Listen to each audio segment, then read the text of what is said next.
Në fshatin e vogël të Drenicës, ku malet përqafojnë qiellin me hijet e tyre të errta dhe lumenjt rrjedhin si gjak i shuar, lufta kishte marrë çdo gjurmë të jetës së qetë. Shtëpitë që dikur gëzonin zërat e fëmijëve tani qëndronin të boshatisura, dritaret e thyera dhe rrugët e pluhurosura dëshmonin tmerrin që kishte pushtuar çdo zemër. Ndërsa nata binte mbi vend, ajri ishte i mbushur me erën e tymit dhe frikës së pavend. Në këtë peizazh të shkatëruar, një vajzë re shqiptare, me flokë të zinj dhe syt plot dhembje, ecte me shpejtësi mes rrugëve të shkatëruara, duke mbajtur një qese të vogël me ilaçe dhe pak ushqime. Ajo quhej Arlinda. Përtej frikës që i dridhej në shpirt, ajo ishte infermiere, një nga ata pak njerëz që kishin guximin të mbështesnin të plagosurit, pavarësisht rrezikut që vinte nga të dy palët në luftë. Arlinda kishte parë tmerrin e luftës nga afër. Miqtë e saj ishin zhdukur, fshati ishte djegur, dhe çdo ditë ajo përballonte zgjedhjen e vështirë mes jetës dhe vdekjes për ata që kërkonin ndihmën e saj. Por asgjë nuk e kishte përgatitur për momentin kur një djalë i ri serb do të dilte nga errësira dhe do t'i shpëtonte jetën. Ai quhej Marko, një ushtar serb, por me një shpirt që kundërshtonte urrejtjen që e rrethonte. Ai nuk e kishte zgjedhur këtë luftë, por gjendja e tij nuk kishte alternativë tjetër. Në një përleshje të papritur, kur Arlinda u gjende rrethuar nga armiku, Marko kishte ndërhyrë me një guxim të çuditshëm, duke e shpëtuar nga një fund i sigurt. Në atë moment kur sytë e tyre u takuan, diçka e papërshkrueshme kaloi mes tyre, një lidhje që sfidonte çdo logjik të luftës, çdo urrejtje dhe çdo paragjykim. Por ata nuk mund ta dinin se dashuria e tyre do të ishte më e rrezikshme se vetë betejë. Pjesa e parë. Ditët pas shpëtimit të Arlindës ishin të mbushura me frikë dhe fshehtësi. Ajo e dinte se çdo hap që bënte mund të çonte në vdekjen e saj. Dhe prania e Markos ishte një rrezik i dyfisht. Megjithatë, zemra e saj nuk mund të mohohej. Çdo herë që takoheshin fshehurazi në rrugicat e shkatëruara të fshatit, ndjenja e tyre rritej, një thirrje ndaluar në një botë që nuk i pranonte. Një mëngjes, ndërsa dielli ngrihej mbi malet e mbuluara me tym, Arlinda e gjeti veten duke ecur drejt një shtëpie të braktisur ku kishte gjetur streh për disa ditë. Ajo e pa Markon duke pritur aty, me uniformën e tij të ndyrë dhe fytyrën e lodhur. Një heshtje e rëndë mbizotëroi mes tyre. Arlinda, nuk duhet të jemi këtu, tha ai me një zë të ulët, duke shikuar drejt rrugës ku mund të shfaqeshin patrullat. Çdo hap mund të jetë i fundit. Ajo e kuptoi rrezikun, por zemra e saj nuk duronte më. Unë nuk mund të qëndroj larg teje, i tha ajo. Çdo ditë pa ty ndjehet si një jetë e humbur. Marko u afrua dhe e mbajti dorën e saj. Kishte një butësi në ato duar të forta, një ndjenjë sigurie që Arlinda nuk e kishte ndjer prej kohësh. Nëse dikush na kap, nuk do të kemi shans, tha ai. Por në sytë e tij kishte një zjarr që sfidonte çdo rrezik. Ditët e ardhshme ishin të mbushura me fshehtësi, takime të shkurtra dhe përqafime të fshehta në rrënojat e fshatit.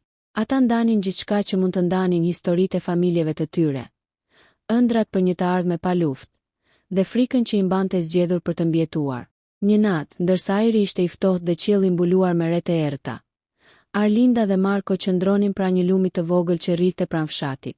Ai e mbajti për dorë dhe i tha: "Ndoshta kjo botë nuk do të na jap kurrë mundësinë për të qenë së bashku, por çdo çast me ty është më i vlefshëm se çdo gjë që kam njohur." Ajo u përlot, por këto lot nuk ishin vetëm për frikën apo dhimbjen, ishin për dashurinë që po linte mes kaosit dhe urrejtjes. Një ndjenjë që sfidonte logjikën, përbindeshin e luftës dhe çdo pengesë që bota e tyre mund të vendoste. Por rreziku i tyre nuk kaloi pa u vënë re.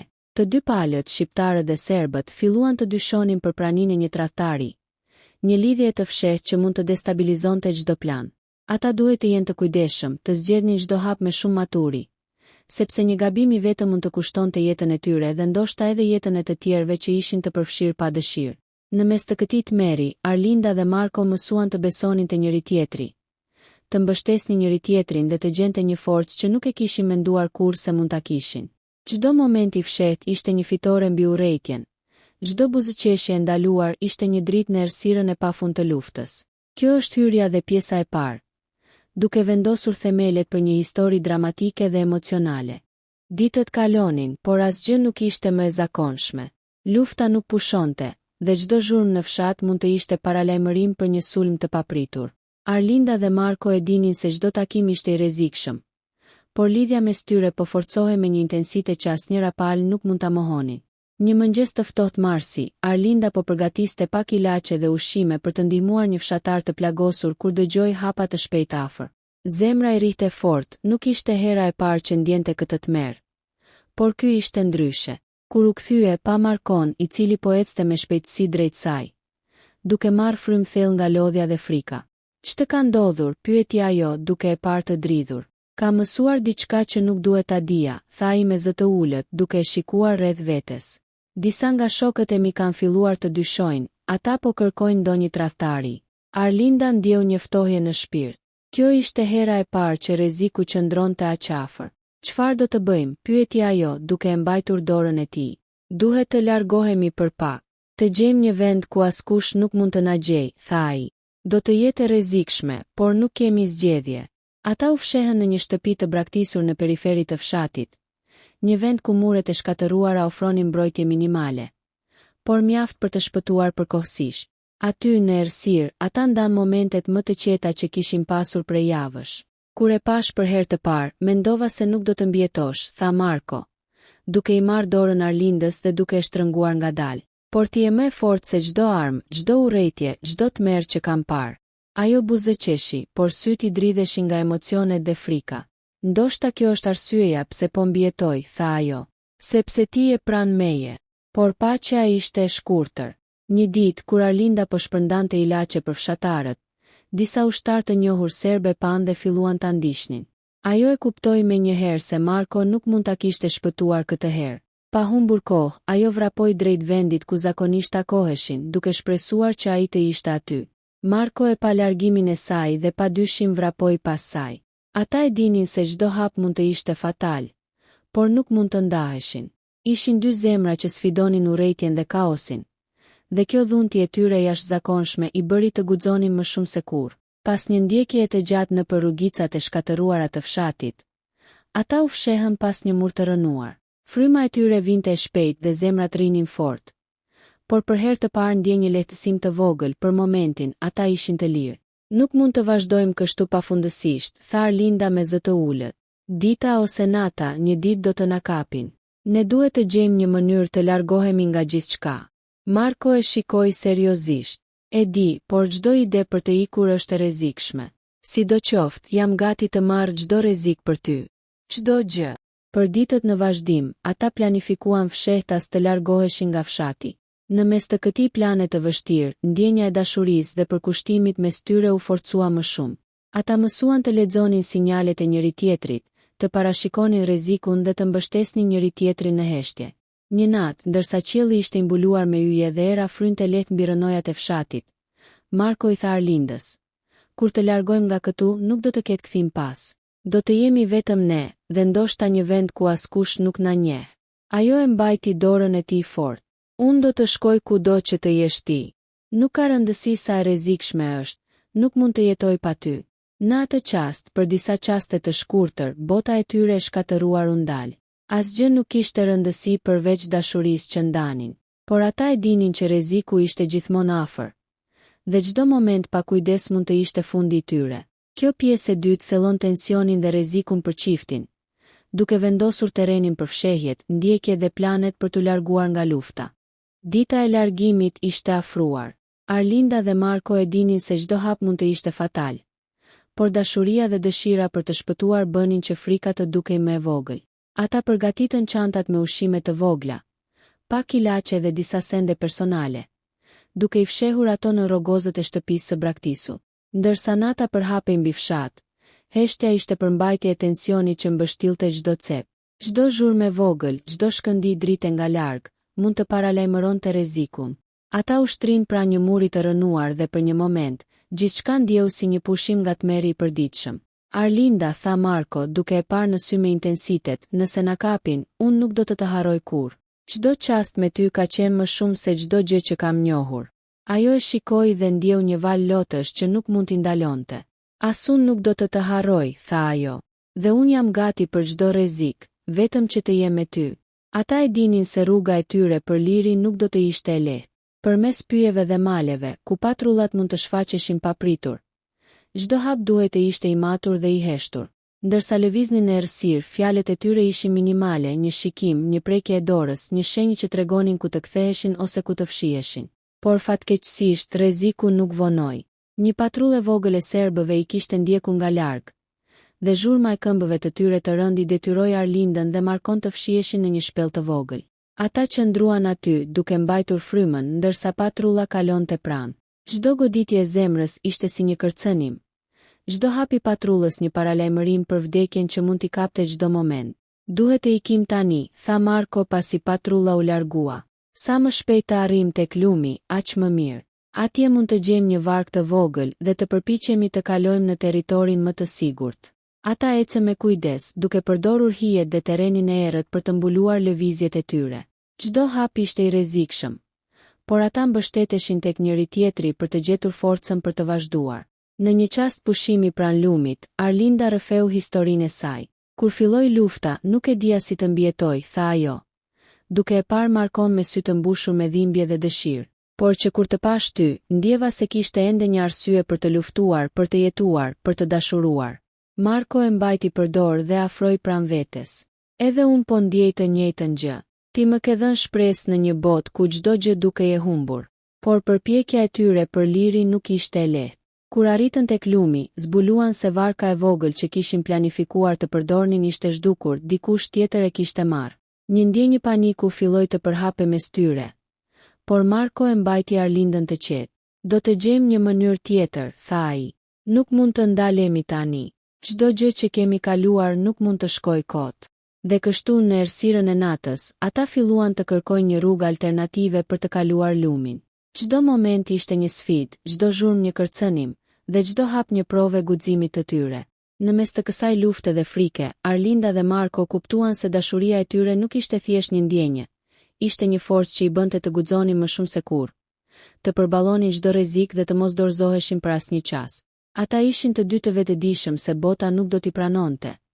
Por për momentin, kjo nuk kishte rëndësi. Çdo sekondë kaluar së bashku ishte një fitore mbi urrejtjen dhe tmerrin që i rrethonte.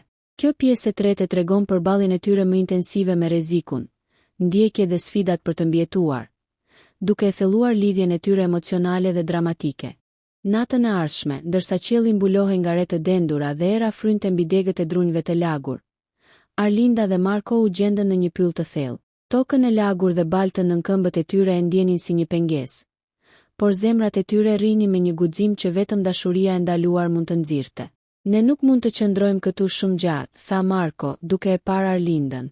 Shanset për të kaluar lumin janë minimale, por ne duhet të vazhdojmë. Çdo minutë këtu është një rrezik. Arlinda tunte kokën, duke mbajtur frymën. E di, por unë kam frikë. Nuk është frika për veten time, por për ty. Nuk dua të humbas asgjë që kemi ndërtuar. Marko e mori për dorë dhe afroi pranë vetes. Dhe unë nuk do të humbas.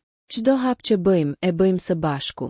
Nuk ka kthim pas, Arlinda, por kjo është edhe mënyra jon për të jetuar. Ata ecën me kujdes, duke përdorur errësirën si mburoj. Secili tingull i thjesht u bë një paralajmërim. Çdo shkum e degës, çdo lëvizje e kafshëve, ishte një kujtesë se nuk mund të bëheshin të pakujdesshëm. Por ndjenja e bashkëtesës dhe mbështetjes së ndërsjellë i mbajti të qetë, pavarësisht tensionit që i rrethonte. Pa pritmas, u dëgjua zhurmë e largët. Drita e një zjarri të vogël u shfaq në horizont, duke ndriçuar një pjesë të pyllit. Ishte një patrullë e armatosur. Zemra e tyre rrite fort, por pa menduar dy herë. Marko e tërhoqi Arlindën drejt një gropi të thellë natyrale dhe u fshehën aty. Fryma u ngadalsua, por pas disa minutash të përjetuara me ankth, patrulla u largua. Ne kemi qenë shumë afër, tha Arlinda me një zë të ulët, duke e parë Markon me sy të mbushur me shqetësim. Ajo ishte një paralajmërim, tha ai. Duhet të jemi edhe më të kujdesshëm tani. Nuk mund të gabojmë. Kur u larguan nga pylli, natyra u shndërrua në një aleate të tyre. Ata gjetën një rrugë të fshehtë drejt lumit që kishte shpresuar të kalonin. Pasi u afruan, shikuan lumin që rrite shpejt dhe i friksonte me thellësinë dhe fuqinë e tij. Një zgjidhje e menjëhershme duhej të gjendej. Marko e vëzhgoi Arlindën. Do të përdorim një trung të madh të rënë si ur për të kaluar. Do të jetë e rrezikshme, por mund të na shpëtojë.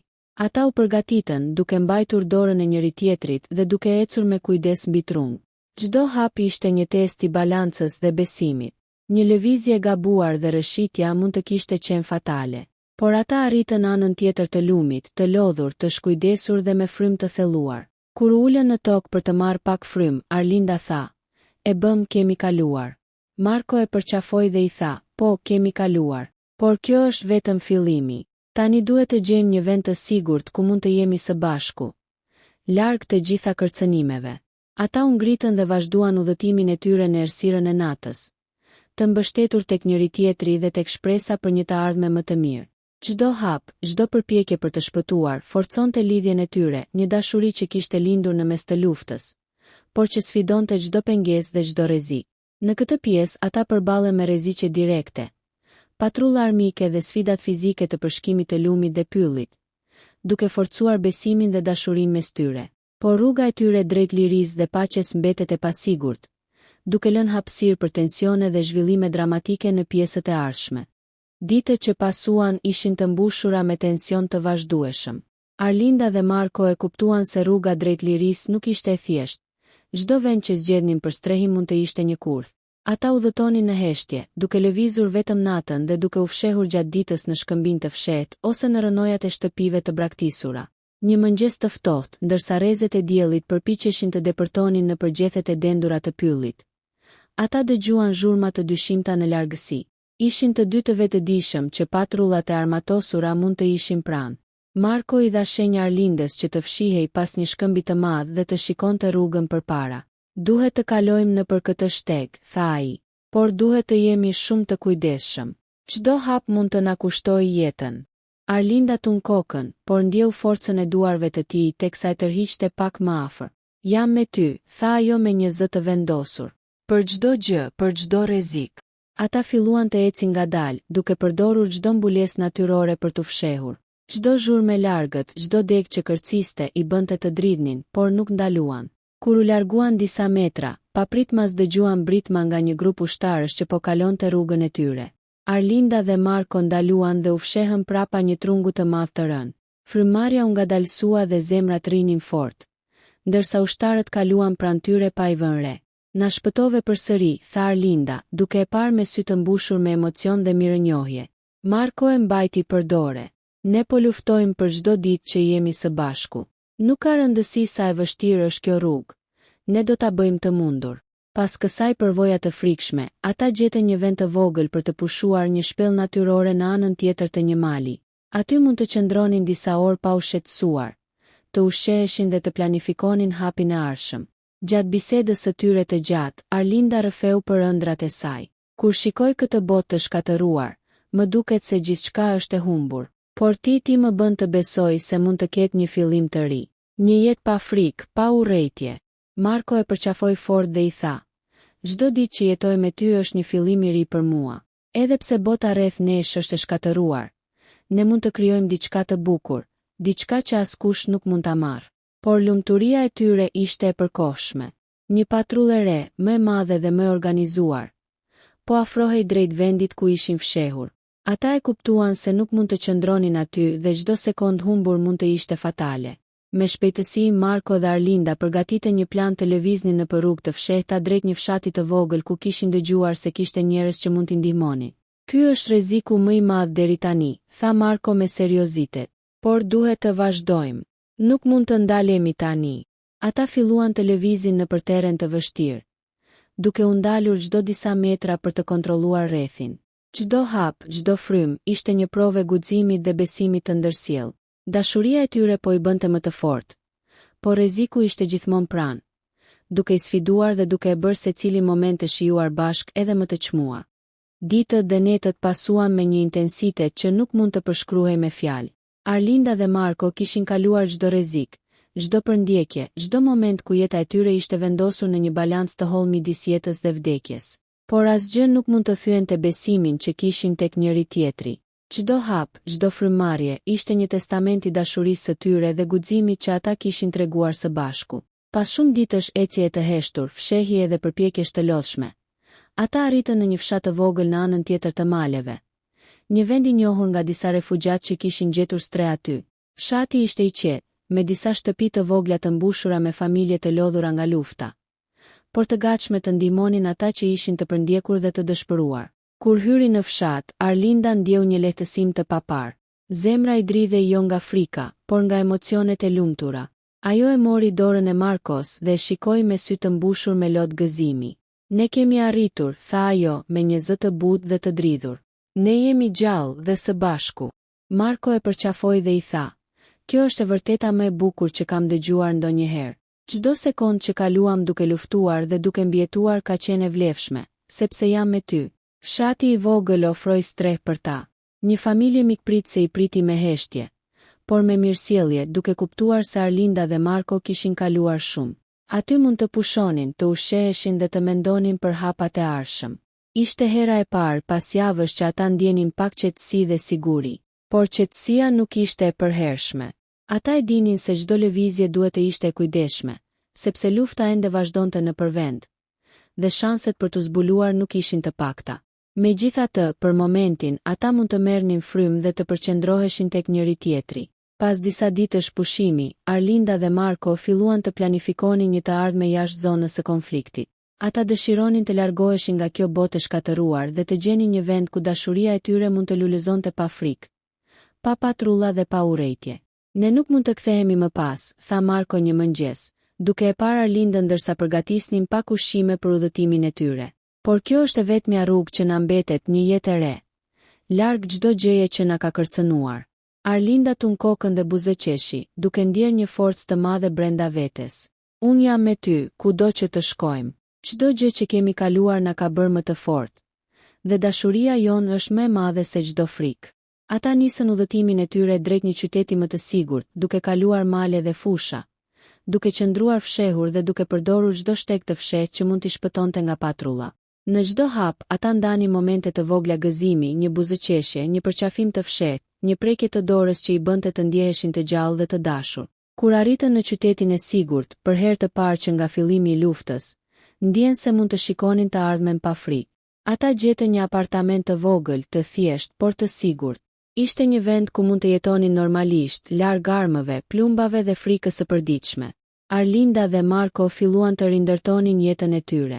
Ata punuan, ndihmuan të tjerët dhe bën gjithçka që mundën për të krijuar një botë ku dashuria mund të lulëzonte pa pengesa. Çdo ditë që kalonte, dashuria e tyre bëhej më e fortë dhe më e thellë. Ata mësuan të falin, të besonin dhe të jetonin me shpresë, diçka që nuk e kishin bërë prej kohësh. Një ditë, ndërsa rinin pra një dritareje dhe shikonin qytetin që përhapej para tyre, Arlinda tha: "Ndonjëherë nuk mund të besoj se kemi kaluar gjitha të tmerr dhe kemi mbjetuar, dhe tani jemi këtu, të lirë dhe së bashku." Marko e shikoi dhe e përqafoi fort. Kjo është e vërteta më e madhe.